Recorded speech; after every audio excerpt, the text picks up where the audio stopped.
Hey everyone, welcome to episode 2 of Truck Talk. Here with Josh, aka Ice Key Stunt Devil. Me, Jazz, aka J Money. We wanted to talk today about starting a job from a customer's point of view. Where do you start? Because we know that can be a lot of pressure in the beginning. The pressure of where do you start is a big thing. So we wanted to show step by step how to go about that. So what we're doing is I'm gonna ask a few questions, and Josh will just go ahead and answer it. And we'll just go through it that way, and hopefully this will be helpful for you on getting started your project at your house that you've been wanting to do. Just didn't know who to contact or what's the first step in general.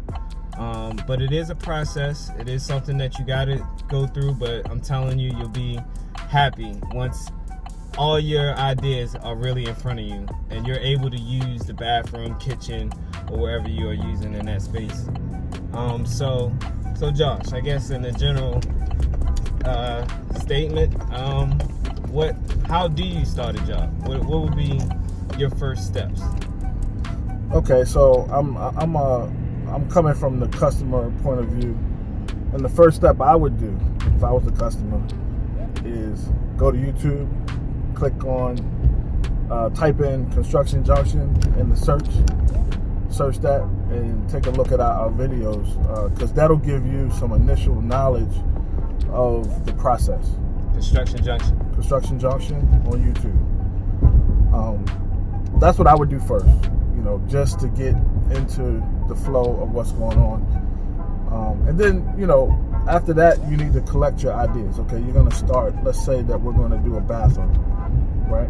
That's the project that we're going to designate. Okay, yeah, we'll go with bathroom. Okay, so you really need to look at your bathroom that you have at your space and see what your needs are, see what your wants are. Then when I want to just change everything that I have and make it new. Or I want to take the tub out. I want to make that a shower because I have a tub somewhere else in the house. You don't want to take a tub out if you don't have a tub somewhere else in the house. You need at least one tub in the house to consider that, in my opinion. Okay, so now, because showers these days are what everybody wants, easy access in and out of the shower. That's what you're going to be using 99.9% of the time. You just want to get in, get out quickly. You want it to be a good experience. Freestanding showers are the best when it comes to that, if you're able to do it. So make those decisions. Then we're going to get into colors. Like, what colors do you like? What colors work with your house? Do you want to update your whole color scheme? Do you want to stay with what you have? Do you want to go with the grays, blues? Or do you want to go towards the creams and the natural tones?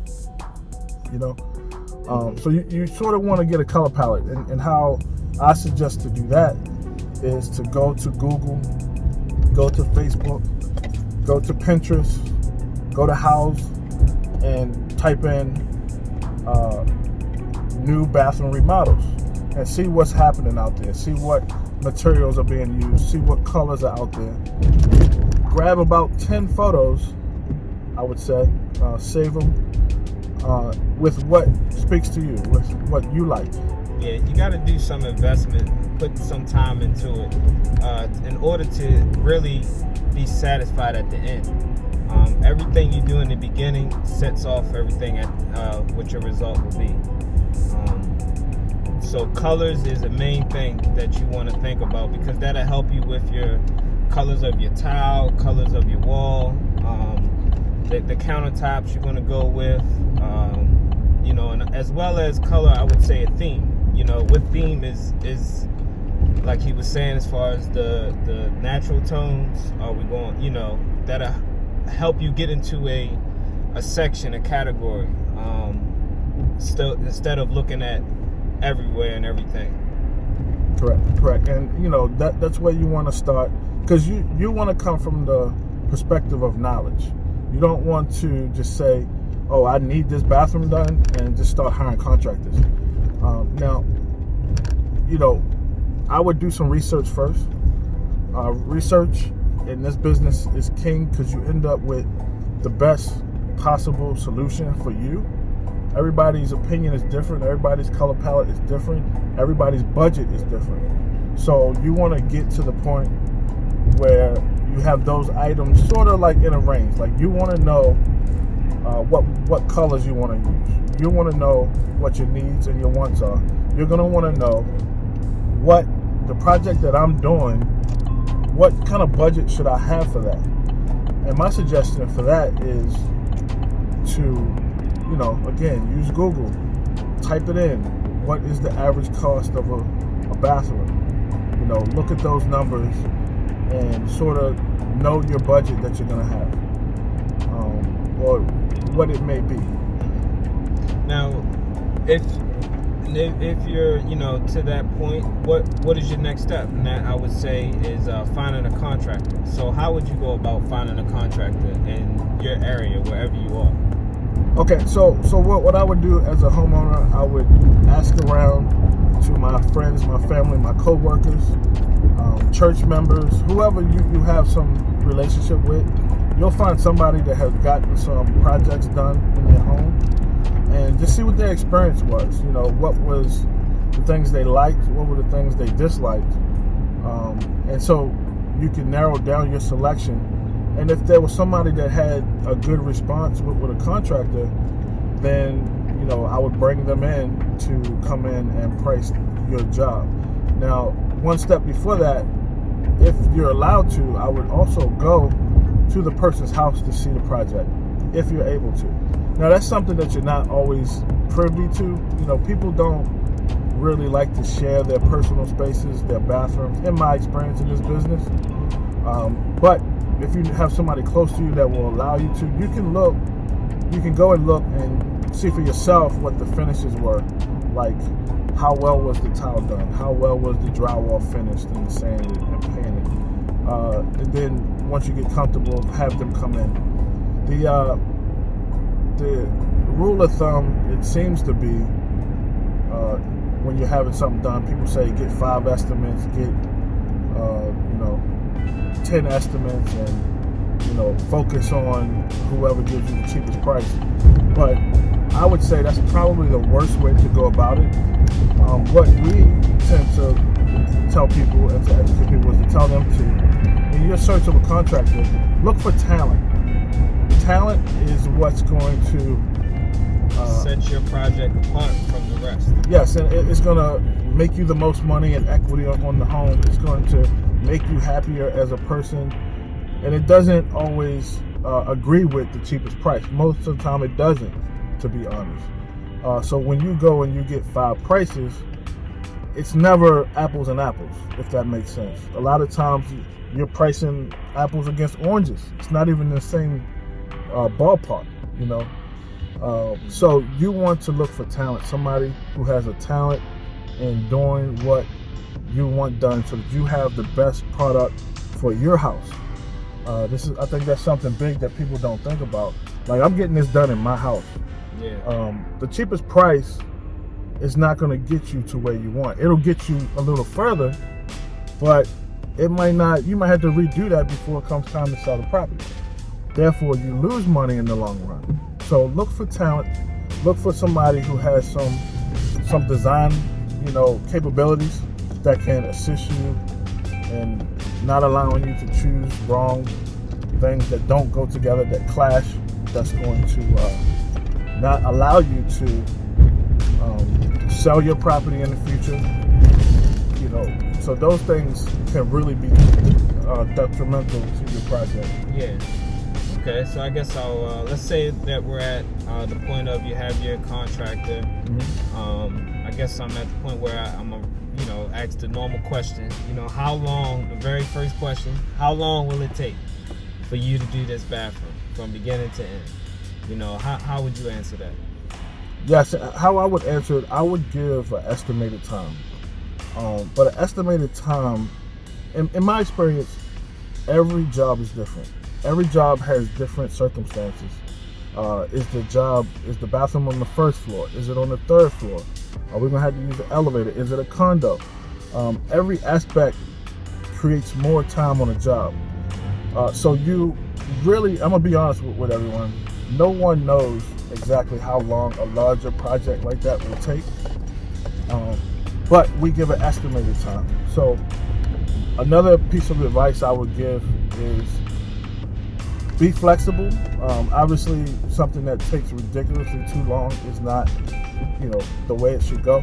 But you're going to want to have time for you to work through a project.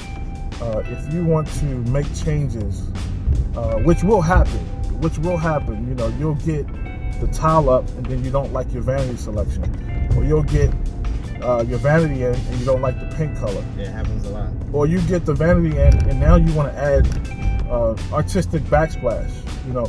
These things happen. So for you to end up with the best job possible, it's going to take time. It's going to take, a budget, and it's going to take you working with your contractor, have a good relationship back and forth.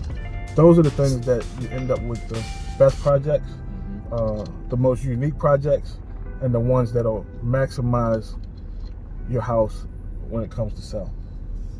And I keep saying that because everything that you do in your house, you need to look at it as, I need to benefit later down the line. You may not be in the position to want to sell your house. You may say, I'm never going to sell this house.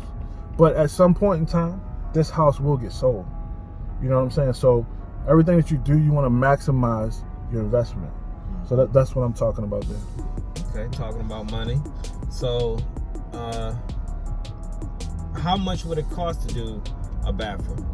A lot of clients ask that off top, to see if they're even in the range, to see, if it's even possible, to get done at this point in time. It's a lot of pressure, I believe, on both sides when that question is asked, because, obviously the client would like to have the lowest price of, possible, but at the same time, expectations a lot higher than what they're willing to actually put themselves in to pay. Right, to invest in. So what's your answer to how much does a bathroom cost? Even though that's a totally general question that, Yeah, and it's the same answer as to the time. It's a similar answer, I would say. So we know in this industry, in this area that we're in the DMV area, that bathrooms, even standard bathrooms, one that you're just going to replace, you're going to rip out everything, but you're going to replace everything, and you're going to put in a tub that was a tub existing. You're going to put in a sink and a toilet. A standard bathroom generally costs between $10,000 and $12,000 in our area. That's the going rate. Right, and that's with the basics. Yes. Basic level tile, basic level tub, basic level all the fixtures.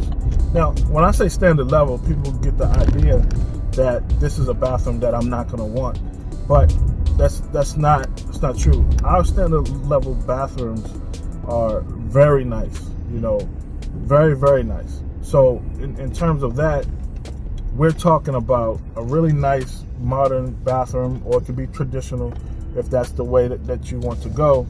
But this is a very complete, package, a complete bathroom. Generally costs between $10,000 and $12,000 for a normal size bathroom. Now it can go up. So if you want to get into the luxury level bathrooms, now we're talking about 15 to 20, and it can go up from there. Luxury bathrooms are maybe a bathroom that has a whirlpool or a separated tub from the shower. And like I say, it can go up from there because depending on the fixtures that you select, they have jacuzzi tubs that are $10,000 to $12,000 just for the tub. Exactly. So you can see, it all based on what you pick. But what I always start people off with is $10,000 to $12,000 standard bathroom, and then we go from there. Okay, so bathrooms you say are from 10 to 12. how do you know what my bathroom in particular is going to be? Do I have to get all my fixtures, select all my tile, select all my bells and whistles before getting an estimate, or is that something that you do on your end and it's set in stone? So how do I get a solid price for the job? So, there's a couple things there. First, how we get to that initial contract price. Is it 10 or is it 12? Or is it 15 or is it 20? How we do that is we have allowances in the contract. And what an allowance is okay, tile. So after we look at the house and the space, we'll say, in general, most people are going to buy tile that costs $3 per square foot for this type of space. And we're just doing that off of our experience. Okay. Now, obviously, you can select tile that's $5 or you can select tile that's $2. So allowance is the average of what we think, from our experience, it should be. So what we do is we put that amount into the initial contract. For example, it's going to look like this. Install new tile shower surround. Underneath of that, we'll have $3 per square foot allowance.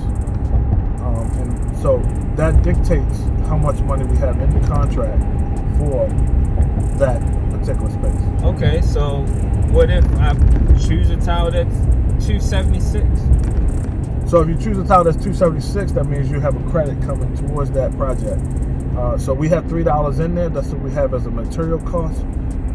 So we'll back out that, what is that, 24 cent that's left over, and you'll get that back in a credit on which you can use for upgrades. Okay. That's interesting. And so the other thing is too, you don't want to get into a situation where, you want to get 3 bids and you're going to go to all the Home Depots and Lowe's and supply houses, picking all of your selections out, which each contractor, that doesn't make sense at that point. Yeah, that's a good point. I think that's the way that a lot of people burn themselves out. Yeah. They burn themselves out at the estimating part of it because they're going through everybody, doing the same steps over and over again. And at the end of the day, you got to put your trust into somebody to be able to move forward. Yeah, you don't know if you're coming or going at that stage. You don't know who suggested what. So that's why that first step along the process is so important. You knowing what you're looking for, and secondly, picking talent, in a contract. Because you want to use their experience. That's the advantage to picking a good contractor. One that you know is good. You've seen the product. You've heard the reviews. Is that you know that it's a talented person, and you're gonna let them walk you through the process. Now, because with us, at Construction Junction, all materials are open, so I'm not gonna have you squeezed into a small box on what I think that you want to select. Okay. So everything is open. So when I go and I take you out to my warehouse to select tile or select granite or select quartz or whatever's the case, everything is available. So that's what makes a great project as well. Me not just limiting you to one place. So, okay, what I have in the contract is only what's at Home Depot. I think that's just not serving the customer well. As far as allowance-wise. Exactly. Right. So your contractor can put you in a box that you don't know you're in. Now when you open your eyes to other services, things that you haven't seen, it could make a better project. So I'm trying to create the best possible job with my customers. Okay. And that's how you create something that a client loves, instead of, oh, this job is just done. Right. There's a big difference there. Yeah. So as far as a client that wants to just do certain items in the bathroom, let's say I just want to replace my tub, something like that. How would you answer that, and would it be a smart idea? Would it be a good idea just to replace my tub? Yeah. So that as a contractor, that's our initial step.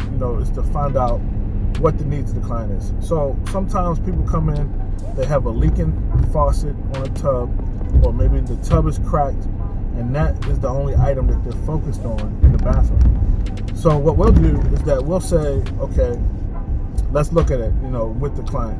Yes, this needs to be changed. Now, in terms of bathrooms or even kitchens or any room, we always suggest to look at the whole space, because what will happen is, okay, because you need to change the faucet in the wall and you need to change the tub, to do that, you have to take the walls, the shower surround out. So you have to take the towel all off. The towel off. So at that point, you're doing a new towel surround.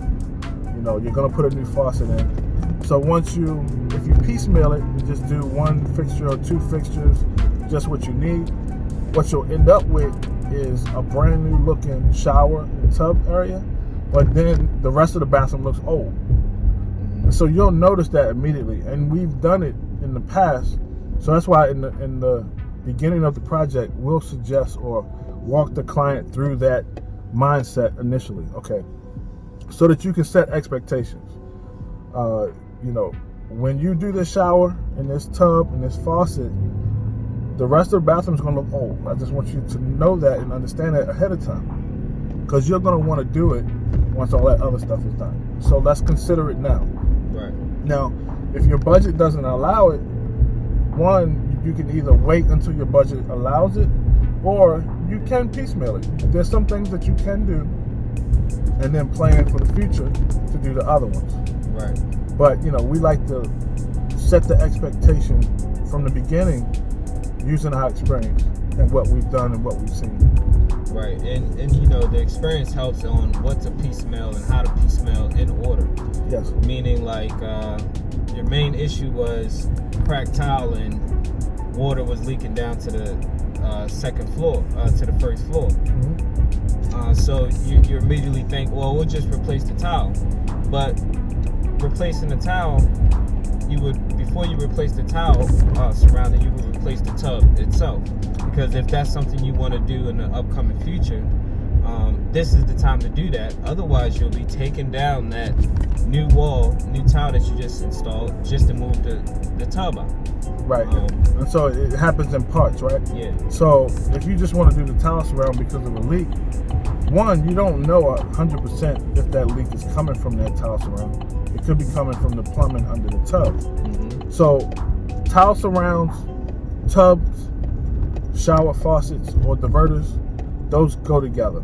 There's no need to change one without the other, because like you said, you're 100% correct when you say, okay, can we just change the tile and the surround? The tub, okay, in the next 10 years, that tub is going to look terrible compared to that tile. So now's the time to change it. Yeah. Right? And so it's not the contractor upselling the project. He's just trying to let you know ahead of time what makes sense and what doesn't. Right.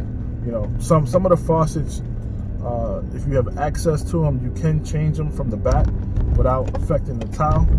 But the moment that the tile gets affected, then you need to do the entire surround. Because one, you're not going to be able to match the tile. And if you can match the tile, it's not going to match 100%, because aged tile is different than brand new tile. Mm-hmm. Even if it's the white 4x4 tiles, it's not going to be the same white. Yeah. So, just understand. They discontinue tiles often. Often, yeah. Often. And the colors definitely won't match. Something that was sprayed in the factory this year is not going to match something that was sprayed in the factory in 1980. Right. It's just not a possibility. Okay, so me as the client, I'm thinking this is the cost. Let's say we worked out and contract is signed and we're proceeding, Mm-hmm. and we're in the midst of the job, and something unforeseen happens. Basically, I don't know, we remove a ceiling like discussed prior, And as we removed the ceiling, we noticed there's another ceiling above that, which was hidden from the eye. How do you handle that as a contractor, and how does that work as far as as the client? What responsibilities on the client from that? Okay, so what I would classify that is unforeseen. Unforeseen items are things that you have no idea is there because it's behind the wall, it's not in sight. Now, again, having an experienced contractor, you can anticipate some things that are possibilities that could be there that you can't see, but things that you can't anticipate are unforeseen. And so, for example, that same ceiling that you're talking about, say we had to take out the first ceiling, but there were 2 more layers of ceiling that were up there that over the years contractors had tried to cover up to hide a leak of a roof or something of those sorts.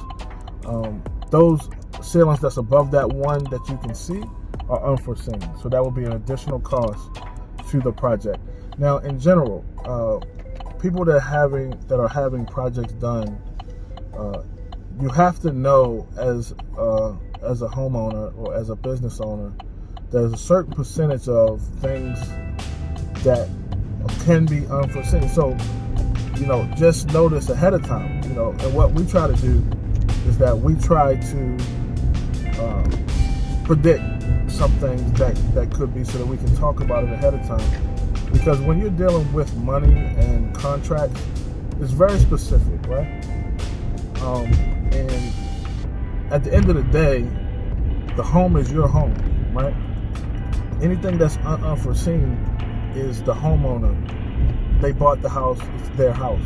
The contractor can only see what he can see, and try to use his experience to anticipate other things. But there's a lot of bad work done out here, and people do things that are not up to code. One, that can also be an unforeseen item, or just bad framing, trying to hide or cover up something that went wrong in previous years.